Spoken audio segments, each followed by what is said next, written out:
જય શ્રી કૃષ્ણ, જય સ્વામી, જય હિન્દ. એમબીબીએસ અને બીડીએસ મેડિકલનું ચોઇસ ફિલિંગ સ્ટાર્ટ થઈ ગયું છે. ખાસ એમના ક્રાઇટેરિયા તમને કહું, આ વખતે તમારા માટે ગુડ ન્યૂઝ છે. એમબીબીએસ, બીએમએસ અને હોમિયોપેથીમાં ફક્ત ને ફક્ત તમે 12th પાસ જ હોવા જોઈએ. આપણી જે વેબસાઇટ છે, ગુજરાત મેડિકલની જે વેબસાઇટ છે, એના ઉપરથી જ મેં આ બધું તમને ઇન્ફોર્મેશન આપું છું.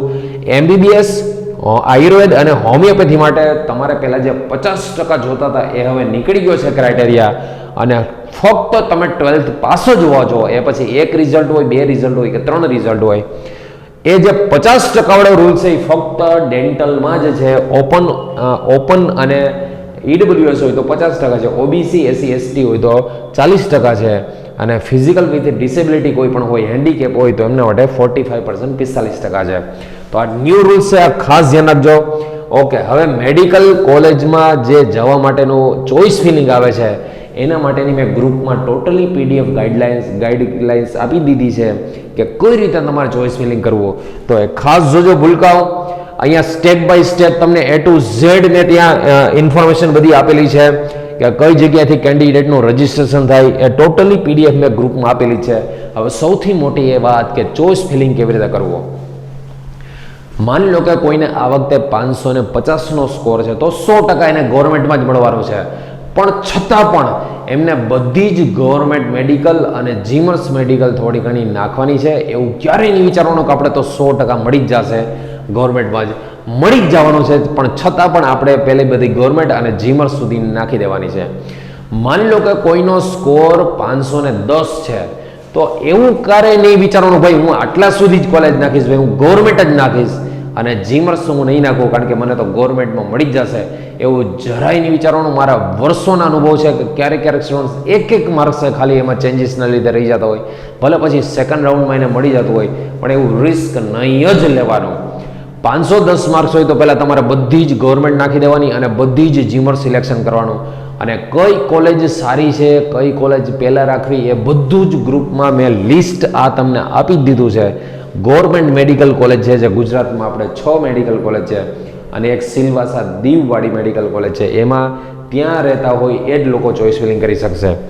ઓકે, જીમર્સ મેડિકલ કોલેજનું ટોટલી લિસ્ટ મેં આપી દીધું છે કે ભાઈ સૌથી પહેલાં જીમર્સ મેડિકલમાં બને ત્યાં સુધી 16 એડ કરવી, પછી ગાંધીનગર એડ કરવી. પણ માની લો કે તમે કોઈ જૂનાગઢમાં રહ્યો છો અને તમને 16માંય મળે છે, ગાંધીનગરમાં મળે છે, બધી કોલેજમાં મળે છે, પણ તમારે રહેવું છે જૂનાગઢમાં જ, તો પછી ચોઇસ ફિલિંગમાં જૂનાગઢ પહેલાં કરવી, પછી 16 અને ગાંધીનગરને બધી રાખવાની.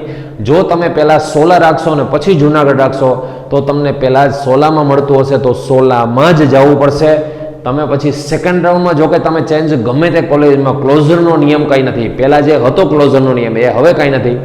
સેકન્ડ રાઉન્ડમાં તમે કોઈ પણમાં ચેન્જીસ કરી શકો છો, પણ બને ત્યાં સુધી આપણું ચોઇસ ફિલિંગનું લિસ્ટ રેડી જ હોવું જોઈએ કે આપણે કઈ મેડિકલ કોલેજમાં જવું છે તો એ મેડિકલ કોલેજ આપણે પહેલાં જ નાખવાની. બધી મેડિકલ કોલેજની ચોઇસ તમારી પરફેક્ટ હોવી જોઈએ. માની લો કે જીમર્સ મેનેજમેન્ટ કોટામાં ઘણા બધા સેલ્ફ ફાઇનાન્સમાં મળતું હોય, જીમર્સ મેનેજમેન્ટ કોટામાં મળતું હોય, તો જીમર્સ મેનેજમેન્ટ કોટાનો બેનિફિટ એક એ થશે કે જીમર્સ મેડિકલ કોલેજમાં હોસ્ટેલ ફીસ ખાલી 12,000 જ હોય. એની જે એજ્યુકેશન ફીસ છે એ 12 લાખ છે, પણ હોસ્ટેલ ફીસ છે એની 12,000 જ છે ખાલી. તો હોસ્ટેલ ફી તમારી નીકળી જતી હોય અને એ પણ તમને સ્કોલરશીપમાં તો ફરી પાછી મળી જાય છે ગર્લ્સ માટે ખાસ. તો સેલ્ફ ફાઇનાન્સ અને જીમર્સમાંથી તમને માની લો કે કોઈ જૂનાગઢના હોય અને સેલ્ફ ફાઇનાન્સમાં મળે છે અને જૂનાગઢ જીમર્સમાં મેનેજમેન્ટ કોટામાં મળે છે, તો જૂનાગઢ જીમર્સ મેનેજમેન્ટ કોટા પહેલાં પ્રાયોરિટી આપવી જોઈએ. પણ ચોઇસ છે એ તો બધી તમારી રીતે જ હોય. પહેલાં જીમર્સ મેનેજમેન્ટ કોટાની ફર્સ્ટ રાઉન્ડમાં તમને સીટો નહીં દેખાય, જીમર્સ મેનેજમેન્ટ કોટાની સેકન્ડ રાઉન્ડમાં તમને સીટો દેખાશે, કારણ કે પહેલાં એનઆરઆઈ કોટાનો રાઉન્ડ હોય. જો એનઆરઆઈ કોટામાં ખાલી રહેતી સીટો હશે તો એ બધી મેનેજમેન્ટ કોટામાં જીમર્સમાં કન્વર્ટ થતી હોય. બધી જ મેડિકલ કોલેજમાં તમે ખાસ ધ્યાન રાખજો, અમુક મેડિકલ કોલેજીસ છે એ હું નામ ન બોલી શકું, ત્યાં university fees lakh university fees મતલબ એક્ઝામ ફી, આપણે કેમ બોર્ડની એક્ઝામ ફી ખાલી 350 રૂપિયા હોય, એવી રીતે ત્યાં એ લોકો એક્ઝામ ફીસ 70,000થી લઈને લાખ રૂપિયા સુધી લે છે.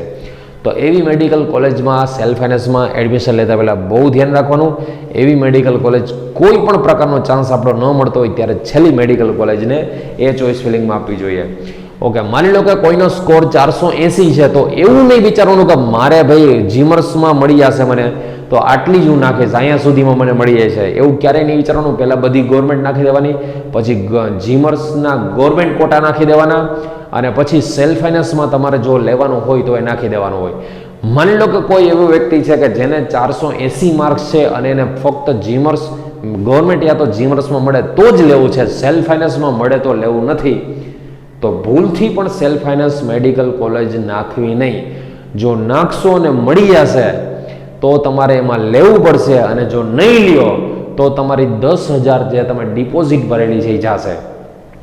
માની લો કે તમે જીમર્સ સુધી જ નાખો છો, પહેલા રાઉન્ડમાં ગવર્મેન્ટ નાખી, જીમર્સ નાખી, અને માની લો કે નથી મળતો, બીજા રાઉન્ડમાં તમે આ પાર્ટિસિપેટ કરી શકશો.